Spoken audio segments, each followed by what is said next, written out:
Friends అందరూ ఎలా ఉన్నారు? మన టాలీవుడ్ బెట్టింగ్ టాలీవుడ్ అయిపోయిందనమాట.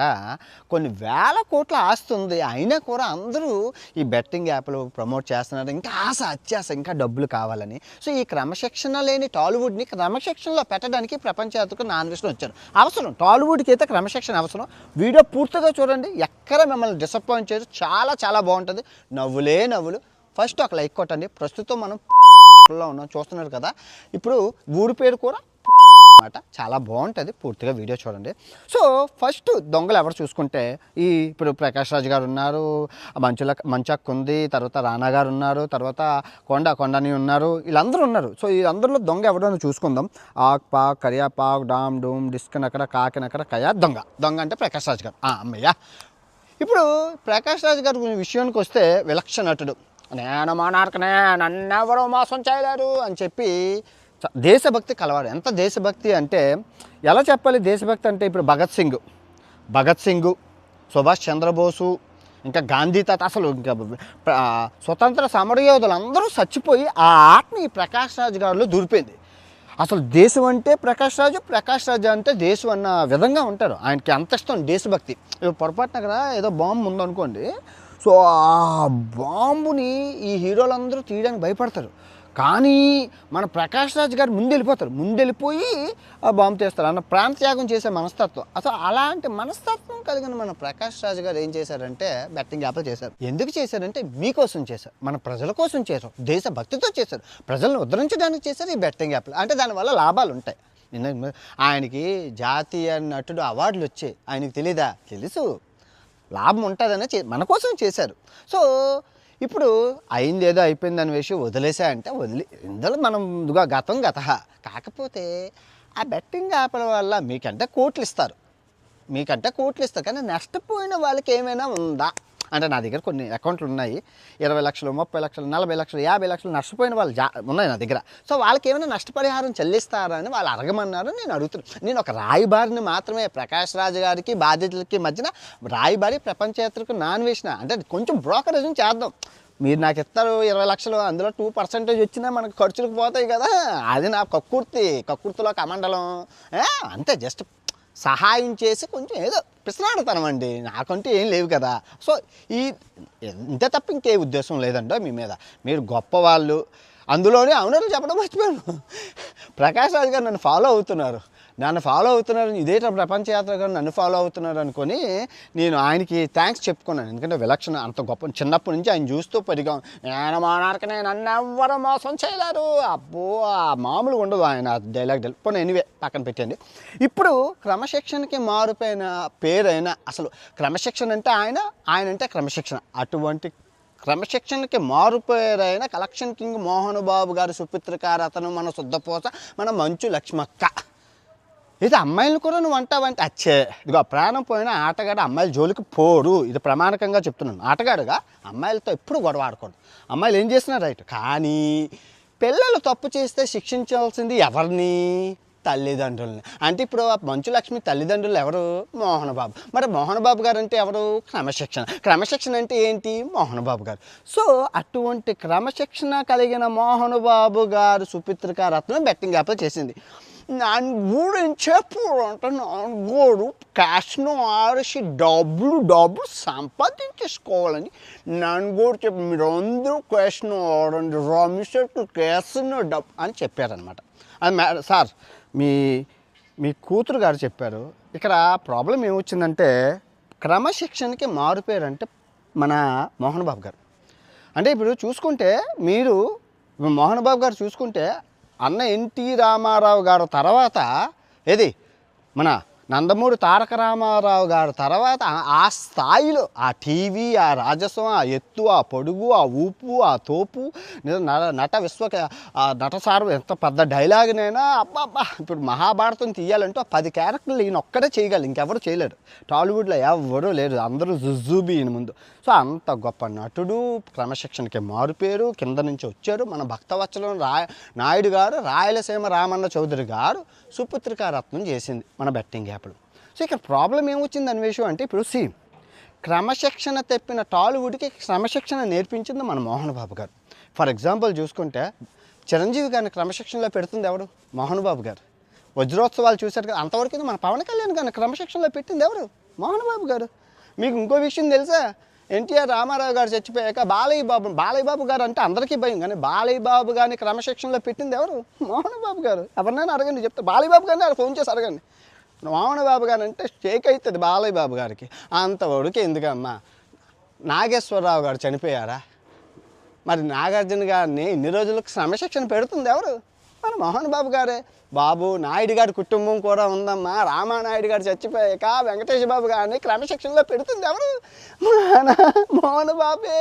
ఇంకా చెప్పుకుంటూ పోతే అసలు మొత్తం టాలీవుడ్ని, ఆ కళామ తల్లిని మొత్తం అందరినీ క్రమశిక్షణలో చూస్తున్న మోహన్ బాబు గారు ఇంటిలో క్రమశిక్షణ లోనైంది. మొత్తం కాట్ల కుక్కల్లా కొట్టుకొని సస్తున్నారు బజార్లో. మొత్తం తండ్రి పరువు, ఇంత క్రమశిక్షణ కలిగిన తండ్రి మోహన్ బాబు గారి పరువుని తీసుకొచ్చి బజార్లో పెట్టారమ్మా. పండిత పుత్ర పరమసుంట అని తండ్రి మా తండ్రి రోజుకో పెంట, రోజుకో గొడవ. నిజంగా మీరు ఇంత గొప్ప వాళ్ళు అయ్యుండి ఇంటిలోని పోరు ఎంతెంత కాదయ్యా విశ్వదాభిరామ వినురా వేమన అని. ఆ గొడవలేంటి? మైకులతో మీరు కొట్టడం ఏంటి? పిచ్చోళ్ళ కొట్టుకోవడం ఏంటి? ఏంటి మీకేంటి? డబ్బు లేదా? ఐశ్వర్యం లేదా? ఆస్తి లేదా? గౌరవం లేదా? సీఎంలు తెలుసు, పిఎం గారికి ఫోన్ చేస్తే డైరెక్ట్గా వెళ్ళే రేంజ్ ఉంది. అలాంటి వాళ్ళు చిన్న చిన్న కరియాపాకు గొడవలు, కొత్తిమీర గొడవలా? ఇది సమస్యమేనా? అందరు ప్రపంచమంతా క్రమశిక్షణలో పెట్టి ఇంట్లో క్రమశిక్షణ లోపం అయినట్లు పిల్లలు చూస్తే ఏంటి అలాగా నాకు తెలియకూడతారు. ఏంటి ప్రాబ్లం ఏంటి? అందరూ కూర్చొని అమ్మ ఏంటి ప్రాబ్లము, ఏంటి కావాలో అది తీసుకో అమ్మా, ఉన్నది ఒకే ఒక జీవితం, ఒకే ఒక ప్రాణంలో ఇన్ని గొడవలు, ఇంత రాజకీయాలు ఎందుకమ్మా అని చెప్పలేరు. అందరికీ అన్నీ చెప్తారే. మన ఇంట్లో మన పిల్లల్ని మనం క్రమశిక్షణలో పెట్టుకోలేము. క్యాసును ఆడితే డబ్బు వస్తుందా? డబ్బు పోవడమే తప్ప వస్తడం ఏమైనా ఉందా? అలాంటి నీ కూతురు గారు చేస్తున్నారే, మీరు చెప్పాలి కదా. మీరు తండ్రిగా ఏం చేస్తున్నారు? ఇదేమైనా గోప్యంగా చేస్తున్నారా? పబ్లిక్గా వ్యవహారంగా అక్కడ లక్ష్మీ మంచు అని అనరు, లక్ష్మీ ప్రసన్న అని అనరు, మోహన్ బాబు కూతురు అంటారు. ఏమనంటారు? మోహన్ బాబు కూతురు అంటారు. ఇక్కడ మంచుబాబు అయినా విష్ణుబాబు అయినా ఎవరు తప్పు చేసినా మోహన్ బాబు కొడుకే అంటారు, కానీ మంచు విష్ణు అనరు. మీరు గుర్తుపెట్టుకోండి. ఏదేమైనా గతం మీరు తీస్తున్న కన్నప్పకి వేల కోట్ల రూపాయలు రావాలని, క్రమశిక్షణ తప్పిన మీ ఫ్యామిలీకి క్రమశిక్షణ కలగాలని, అష్టైశ్వర్యాలు ఆరోగ్యాలు అన్నీ కలగాలని మీకు ఇష్టమైన షిరిడి సాయినాథుడిని కోరుకుంటున్నాను. ఇప్పుడు రానా దగ్గుపాటి రేవిలో తాటి చెట్టులా ఎదిగారే కానీ కొసంత ఇంకిత జ్ఞానం లేదు, బుద్ధి అసలే లేదు. ఎత్తుగా ఎదిగిన వాళ్ళకి బుర్ర ఉండదు అంటారు, ఆయన నిరూపించారు. ఓకే, ఇప్పుడు పాయింట్లోకి వద్దాం. సో నాకు వీళ్ళు కన్నా నాకు చాలా ఇష్టం చనిపోయినారు, స్వర్గస్థులయ్యారు మన రామానాయుడు గారు, దగ్గుపాటి రామానాయుడు గారు అంటే నాకు చాలా ఇష్టం. ఆయన బయోగ్రఫీ పూర్తిగా చదివాను. ఆ కారం చేడు దగ్గర నుంచి అసలు లైట్ బాయ్ కింద అవ్వడం, ఆ డైరెక్టర్లుగా అసలు లెజెండ్గా అవ్వడం, ప్రొడ్యూసర్గా అవ్వడం, అవన్నీ చేయడం, స్టూడియోలు పెట్టడం, అబ్బో ఆ చరిత్ర అద్భుతం. బుక్లో చదివాను. తర్వాత ఓపెన్ విత్ ఆర్కే అని చెప్పి ఇంటర్వ్యూలో కూడా చూశాను. చాలా బాగుంటుంది, నిజంగా ఇన్స్పిరేషన్, లెజెండ్. ఇంకా తర్వాత మరి అంత పెద్ద ఆయన పేరుని క్యారీ చేయలేక తాతల నీతులు తాగారు, మా మేతులు వాసన చూడమని అన్నట్లు ఈయన అయితే ఈయన తమ్ముడు అంటే ఎంత బతికి వీళ్ళ తమ్ముడు ముండెనకాతలు చచ్చినట్లు ప్రాస్టిట్యూట్ వెనకాతల పరువు అంతా తీసుకున్నారు. ఏం పోయిందయ్యా? 100 రూపాయలు పెడితే థాయిలాండ్ బ్యాంకాక్లో దొరికితే అంత కొక్కుర్తా పోనీ అది పక్కన పెట్టండి. రానా గారికి ఆస్తి వేల కోట్లలో ఉంది. ఓకే, ఇంకా నటిస్తే 100 కోట్లు వస్తాయి. అది కాకుండా బెట్టింగ్ యాప్లు ఎందుకు అంటే ఇంకా ఎక్కువ వస్తుంది. నటించిన దానికన్నా కష్టపడిన దానికన్నా చిటుకులో 100 కోట్లు ఇస్తారనమాట బెట్టింగ్ యాప్లకి. ఎందుకురా ఇస్తారు అంటే అవలోగాలం ఓకలో ఏకగాలం మాకే 5 కోట్లు 10 కోట్లు ఇస్తుంటే మరి అంత పెద్ద బాహుబలి సెలబ్రిటీలు ఇంత పెద్ద స్టార్లకు వాళ్ళకి ఎంత ఇస్తారు? మీ ఓకే వదిలేస్తున్నాను. ఇక్కడ హవాలా ఎలా జరిగిందని నాకు ఒక చిన్న డౌట్ ఉంది. అది నిజమో కాదో తెలియదు, రానా గారు తేల్చుకోవాలి. ఈడీ ఎండోర్స్మెంట్ డిపార్ట్మెంట్ అన్న వాళ్ళు కాంటాక్ట్ అయ్యాక వాళ్ళు లెక్క చూసుకో. ఇది ఈడీ ఎన్ఫోర్స్మెంట్ డిపార్ట్మెంట్ అన్న వాళ్ళు ఇది అడగండి ఈ క్వశ్చన్. నేను మెక్సికో వెళ్ళాను. మెక్సికో ఎక్కడుందో తెలుసు కదా, అమెరికా కింద ఉంది. సో అక్కడ నేను టకీలా, మెక్సికోకి ఫేమస్ అయిన టకీలా తెలుసు కదా. సో ఆ టకీలా వేసేటప్పుడు నేను వీడియో చేసేటప్పుడు ఒక ఆయన వచ్చాడు, స్పానిష్ నాకు వచ్చి కదా, ఇలా మాట్లాడామన్నమాట. వాళ్ళ అన్నారు హాయ్ అని చెప్పి కుమోతో యామస్ అని అన్నారు. నీ పేరేంటి అని అన్నారు. మీ అమ్మ వచ్చింది లా ఇండియా అంటే ఇండియా అని. ఇండియాలో ఇందులో కోంపుడే టకీలా లా ఫ్యాక్టరీ అన్నారు. అంటే ఇండియా అతను టకీలా ఫ్యాక్టరీ కొన్నాడు ఇక్కడ అన్నారు. నేను ఎవరు షారుఖ్ ఖానా అన్నాను. కాదు అన్నారు. సల్మాన్ ఖానా అన్నాను. కాదు అన్న. లా హిందూ అన్నారు. బొక్క ఎవరో తెలియదు. లా హిందూ అంటే హిందూ అబ్బాయి అనుకున్నా, ఏదో చెప్పాడు. నేను నా వీడియో చేసుకున్న గంట తర్వాత ఫోటో తీసుకొచ్చి చూపించేది, ఇదిగో రానా గారు అనేసి. రానా గారు కొన్నారంటే ఈయననా మిస్మో అంటే ఈయననా నిజమేనా అంటే కొన్నారు అన్నారు. అది నిజమో అబద్ధం ఆడికి తెలియాలి, ఈయనకి తెలియాలి. టకీలా ఫ్యాక్టరీ కొన్నారు. ఇప్పుడు మెక్సికోలో అంత డబ్బు ఫ్యాక్టరీ కొన్నంత డబ్బు ఈ బెట్టింగ్ యాప్లు చేయడం ద్వారా ఇచ్చారు అని నేను అంటున్నాను, కాదు అని ఆయన చెప్పాలి. హవాలా అయితే అలాగే జరుగుతాడు. మీరు నిజమండి, బెట్టింగ్ యాప్లు చేస్తే ఇచ్చిన డబ్బు బ్యాంకులో పడింది అంతే, కానీ హవాలో ఇచ్చింది 10 రెట్లు ఎక్కువ ఇస్తారు. అది మాకు తెలుసు, నాకు వచ్చింది కాబట్టి నేను చెప్తాను. నాకే కదా, అందరూ యూట్యూబర్లకి అదే చేస్తారు. సో మరి యూట్యూబర్లకి అలా చేసేటప్పుడు సెలబ్రిటీలకి ఇంకెలా చేస్తారు, వాళ్ళకి అదే చేస్తారు. అంటే వైట్ బ్లాక్ ఉంటాయి ఇందులో కూడా. ఓకే, అది పక్కన పెట్టండి. సో సార్ దయచేసి, ఎందుకంటే ఇప్పుడు మీరు చేయడం వల్ల తప్పేం లేదు, బిజినెస్ వ్యాపారం అందరికీ ఎథిక్స్ మానవతా విలువలు మీ తాతగారికి ఉన్నాయి, ఆ తర్వాత మీకు లేవు, ఇంకెవరికి లేవు. కానీ సో ఇప్పుడు మీ వల్ల చనిపోయిన వాళ్ళకి కానీ మీ వల్ల నష్టపోయిన వాళ్ళకి కానీ మీరు ఏమైనా ఇస్తారా అంటే, నా దగ్గర లిస్ట్ ఉంది 20 లక్షలు 30 లక్షలు 40 లక్షలు, వాళ్ళకి ఏమైనా మీరు ఏమైనా సర్ది చెప్తారా అంటే, పాపం అన్నీ పోయి అనాథలు అయిపోయాయి కదా, వాళ్ళకి ఏమైనా మీరు ఇస్తారా అనే ఉద్దేశంతో మిమ్మల్ని అడుగుతున్నాను. ఇంకా లాస్ట్ బట్ నాట్ లీస్ట్ మన కొండని శిఖరం విజయ దేవరకొండ అంటే అడమ్మ అసలు శిఖరం అనే చెప్తారు అందరూ.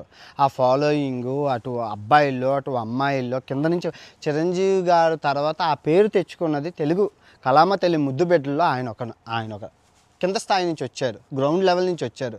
పేదవాళ్ళ కష్టం తెలుసు, అమాయకుల కష్టం తెలుసు, యువతల కష్టం తెలుసు, అమ్మాయిల కష్టం తెలుసు, అబ్బాయిలు అన్నీ తెలుసు. ఆయన అటు తిరిగి ఇటు తిరిగి ఆయన బెట్టింగ్ యాప్లనే ప్రోత్సహిస్తున్నాడు. ఇప్పుడు ఆయనకి 20 మిలియన్ 2 కోట్ల మంది ఉన్నారు ఒక ఇన్స్టాగ్రామ్లో. ఒక్క పోస్ట్ పెడితే ₹1 కోటి ఇస్తారండి ఒక్క పోస్ట్కి. సో మరి ₹1 కోటి కాదని ఇంకా చేస్తున్నారంటే ఇక్కడ 100 కోట్లు ఇస్తారనమాట. 100 కోట్లు 1000 కోట్లు ఆశ, ఎక్కువ ఆశ, ఇంకా ఇంకా ఇంకా ఇంకా ఇంకా ఇంకా కావాలి. ఇప్పుడు ఈయనకి తెలుసో లేదా, ఈయన ఫాలో అవుతుంది, అమ్మాయిలు ఎక్కువ ఫాలో అవుతున్నారు. మీకు తెలుసో లేదా, బెట్టింగ్లు అంటే బెట్టింగ్ యాప్ అంటే అబ్బాయిలు ఒక్కలా ఆడుతున్నారు. అంటే ఫోన్ అబ్బాయిల దగ్గరే ఉంది, అమ్మాయిల దగ్గర కూడా ఉంటుంది, వాళ్ళు కూడా ఆడుతున్నారు. ఇంకా మామూలుగా ఆడరు అనమాట. డబ్బులు ఇదిగో బాయ్ ఫ్రెండ్ చీటింగ్ చేసి ఆడి డబ్బులు దబ్బెట్టుకున్న అమ్మాయిలు ఉన్నారు. అమీర్పేటలోకి వెళ్ళి చూడండి, అబ్బాయిలు ఏదో ఆ నొప్పి ఈ నొప్పి అని చెప్పి డబ్బులన్నీ తీసుకొని వాళ్ళు మొత్తం ఈ బెట్టింగ్ యాప్లో దబ్బెట్టుకున్న బ్యాచ్ చాలా ఉంది. సో నేనేమంటానంటే, మీరు ఆ స్థాయికి వెళ్ళారు, ఆ స్థాయిలోనే ఉండాలి, కిందకి దిక్కకూడదు. దయచేసి దిక్కండి, మంచి పనులు చేయండి. ఏం తీసుకెళ్ళిపోతాం, ఎక్కడికి వెళ్ళిపోతాం? End of the day hospital అనేది ఉంటుంది, కర్మ అనేది ఉంటుంది, దానికి ఎవరు అతిథులు కాదు, గుర్తుపెట్టుకోండి. ఎంతోమంది మహామహులు సంకనాకిపోయారు. నీ కొడుకే నిదర్శనం, గారే నిదర్శనం. బోల్డ్ ఆస్తులు ఉన్నాయి, ఏం చేసుకోవాలి? వదిలేండి, పోన్లేండి, పక్క వాళ్ళ గురించి ఎందుకు, కానీ మనం బాగున్నావా లేదా ఇంపార్టెంట్. సమాజానికి ఏం చేస్తాం లేదా, ఇదిగో డబ్బు ఉండొచ్చు కానీ విలువలతో కూడిన నిజాయితీ గల సమాజం అనేది చాలా తక్కువ ఉంది. అలాంటి సమాజాన్ని దారిలో పెట్టడానికి ఇన్ఫ్లుయెన్సర్గా, సెలబ్రిటీలుగా మీ బాధ్యత ఉంది. మీ బాధ్యత మీరు మడిచారు కాబట్టే ఈ ప్రపంచ యాత్రికులు నాన్వేషణ రంగంలోకి దిగి మిమ్మల్ని క్రమశిక్షణ పెట్టడానికి వచ్చాను.